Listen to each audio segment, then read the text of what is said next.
আসলে এখন দেশের যে অবস্থা, এই অবস্থাতে ব্যবসা বাণিজ্য এই দিকে যদি আমরা খেয়াল করি, তাহলে ব্যবসা বাণিজ্য খুবই খারাপ যাচ্ছে। এই মুহূর্তে যদি নির্বাচনটা তাড়াতাড়ি হয়ে যায়, দেশের পরিস্থিতিটা যে কোনো একদিক সমন্বয় হবে।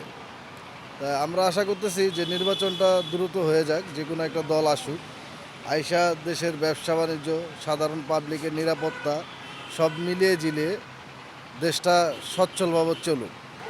এখন ইন্নু সরকার আসলে কতটুকু প্ল্যান নিয়ে আগাইতেছে এটা বোঝাটা খুব মুশকিল, কারণ ওনার ব্রেন আর আমাদের এখন বর্তমান যে দলগুলো আছে এদের ব্রেনের সাথে আসলে মিল নাই। এই সরকারের উপরে ভরসা আছে, কিন্তু বিগত 16 বছর যেহেতু আওয়ামী লীগ ছিল, সেক্ষেত্রে এখন এই সরকার এসে তারা কতটুকু কি করতে পারবে এটা আসলে আসার পরে বোঝা যাবে। সেনাবাহিনী যদি না থাকে তাহলে তো বিগত আওয়ামী লীগ সরকারে যেভাবে নির্বাচন করছে এটা আসলে সবাই জানে, সাধারণ পাবলিক।